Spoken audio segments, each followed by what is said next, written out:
गोरखपुर महानगर के सभी बहनों और भाइयों, सबसे पहले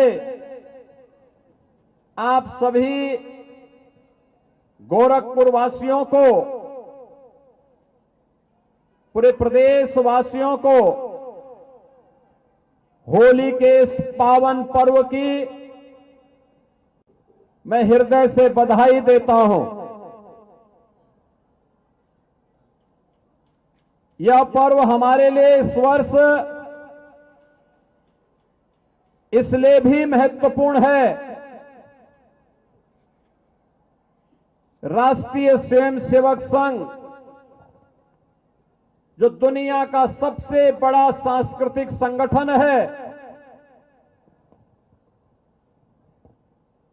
हिंदुओं की आन मान और शान के लिए लाखों प्रचारक और स्वयंसेवक जिस संगठन के सानिध्य में भारत के सनातन धर्म की परंपरा और भारत की एकता और अखंडता के लिए अपना संपूर्ण जीवन होम किए हैं, उस राष्ट्रीय स्वयंसेवक संघ की शताब्दी महोत्सव के अवसर पर हम लोग इस भगवान नरसिंह की शोभा यात्रा का हिस्सा बनने जा रहे हैं। बहनों और भाइयों, जीवन में अनुशासन का महत्व क्या होता है? यह अनुशासन आपने विजयादशमी से प्रारंभ हुए राष्ट्रीय स्वयंसेवक संघ के पथ संचलन के कार्यक्रमों में देखा होगा। पूरे देश के अंदर हजारों स्थानों पर पथ संचलन के कार्यक्रम हुए। सामाजिक समरसता को मजबूती प्रदान करने के हिंदू सम्मेलन चल रहे हैं। समाज का हर तबका उसमें भागीदार बन रहा है, लेकिन कहीं कोई अव्यवस्था नहीं, कहीं कोई जबरन नहीं, कहीं पर कोई किसी प्रकार की कानून व्यवस्था के लिए संकट नहीं। हजारों हजार नागरिक भागीदार बन रहे हैं, लेकिन अनुशासन में रह करके भारत माता को परम वैभव तक पहुंचाने के संकल्प के साथ संकल्पित होकर के एक भारत श्रेष्ठ भारत की इस परिकल्पना के लिए, इस संकल्प के साथ अपने आप को संबद्ध कर रहे हैं। पूरे भारतवासियों को गौरव की अनुभूति होती है इस प्रकार के यशस्वी संगठन पर, और उस संगठन के शताब्दी महोत्सव में हम समता के, समरसता के इस महान पर्व होली के साथ जुड़ रहे हैं। बहनों और भाइयों, होली का ये पर्व हम भारत में ऐसे समय में आयोजित कर रहे हैं जब पूरी दुनिया में अव्यवस्था है, अशांति है, अराजकता का सा वातावरण है, लेकिन भारत अपने यशस्वी नेतृत्व में आनंद और उत्साह के साथ, उमंग के साथ इस पर्व का आनंद ले रहा है। कहीं कोई भय नहीं, कहीं अराजकता नहीं, कहीं अविश्वास नहीं, हर ओर एक ही भाव है, और वह भाव है सत्यमेव जयते का। हर ओर एक ही आवाज गूंज रही है, यह तो धर्मस्ततो जय। जहां धर्म होगा वहीं जय होगी, वहीं विजय होगी। जहां सत्य होगा वहीं जय होगी। और यह भाव हमारा सनातन वाक्य है, इसकी गूंज सर्वत्र हमें सुनाई दे रही है। मैं देख रहा था परसों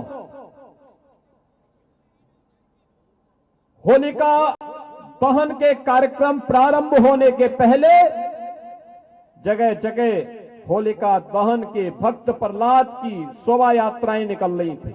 हजारों लोग भागीदार बन रहे थे। क्या उत्साह था, क्या उमंग था। हर व्यक्ति के मन में एक ही भाव कि होलिका दहन करना है। होलिका दहन का मतलब अपने अहंकार को मिटाना है, तुष्टीकरण को समाप्त करना है। कहीं कोई भ्रष्टाचार पनप रहा है तो उसकी होलिका दहन करना, उसका दहन करना है। और कहीं पर कोई अराजकता, कोई आतंकवाद, कोई उग्रवाद सिर उठाने का कुत्सित प्रयास कर रहा है तो उसको नेस्तनाबूद भी करना है। यह संकल्प सर्वत्र हम सबको सुनाई दे रहा था। और याद करना, भगवान नरसिंह तो श्री हरि विष्णु के एक महत्वपूर्ण अवतार है। भारत के अवतारों की परंपरा हम सबको इस बात के लिए आगाह कराती है कि ईश्वर तो सर्वत्र है, लेकिन ईश्वर का भक्त बनना पड़ेगा।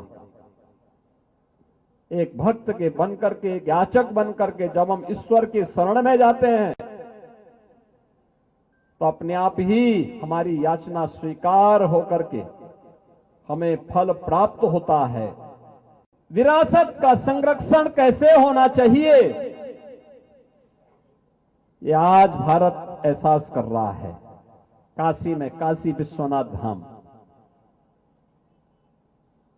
अयोध्या में राम जन्मभूमि पर भगवान श्री राम के भव्य मंदिर का निर्माण, महाकाल में महाकालेश्वर का महालोक, केदारपुरी में भगवान केदारनाथ का भव्य धाम, बद्रीनाथ धाम क्या भव्य स्वरूप ले रहा। सोमनाथ का धाम हो या पुरी, जगन्नाथपुरी या रामेश्वरपुरी के भव्य स्वरूप का आनंद। ये भारत अपने विरासत पर गौरव की अनुभूति करता है क्योंकि भारत के पास यशस्वी नेतृत्व है। प्रधानमंत्री मोदी जी के नेतृत्व में विरासत का संरक्षण हो रहा है और एक भारत श्रेष्ठ भारत की इस परिकल्पना के साथ विकसित भारत के लिए प्राण प्रण से जुटने का एक जज्बा भी दिखाई दे रहा है। और इस जज्बे के साथ आज हम होली के इस पावन पर्व के साथ जुड़े हुए हैं। याद रखना, उत्तर प्रदेश तो गौरव भारत की आत्मा है, वह सब कुछ भारत के अंदर है। अयोध्या हमें एहसास कराता है राम की जन्मभूमि का। अयोध्या हमें एहसास कराता है जीवन में मर्यादा का। राम का चरित्र उस मर्यादा से जुड़ा हुआ है। काशी हमें हमेशा जीवन की जीवंतता का, जीवन की चेतना का प्रतीक है। जीवन में जीवंतता रहेगी तो हमें कुछ भी अभाव नहीं दिखाई देगा। काशी के अंदर ये चेतना सदैव शाश्वत चेतना, वह काशी की चेतना होती है। आप ब्रज क्षेत्र में चले जाइए, कृष्ण कन्हैया की मथुरा वृंदावन में जाइए। पिछले 15 दिनों से होली के साथ पूरा मथुरा वृंदावन झूम रहा है। क्या मथुरा है, क्या वृंदावन है, क्या बरसाना है, क्या नंदगांव है, क्या गोकुल है, क्या गोवर्धन है, क्या बलदेव है। और लाखों लाख हिंदुस्तानी भी और विदेशी भी आकर के इस आनंद का अनुभूति कर रहे हैं रंगोत्सव के साथ। यानी भक्ति की प्रतीक कैसे होनी चाहिए, वह भक्ति का एहसास करा रही है मथुरा वृंदावन। और प्रयागराज जाते हैं तो प्रयागराज में जो लोग पहले हमसे कहते थे कि भेदभाव है, छुआछूत है, उन लोगों को बताना चाहिए एक ही संगम में मां गंगा, मां यमुना और मां सरस्वती की त्रिवेणी में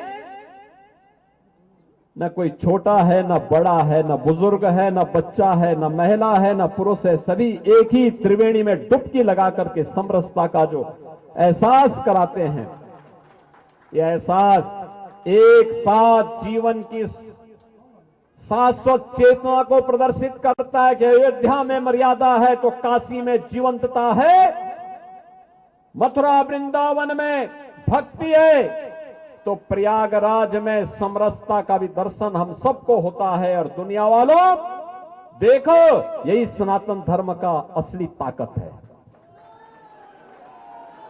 इसी ताकत का एहसास में पर्व करा रहा है होली हमें। कहां भेदभाव है, हजारों की संख्या में हम लोग हैं, कहां जातिवाद है, कहां भेदभाव है। एक कुछ क्षुद्र बुद्धि के लोगों ने समाज को कमजोर करने के लिए इस प्रकार के स्वांग रचे थे। हमें उस धोखे में नहीं पड़ना है।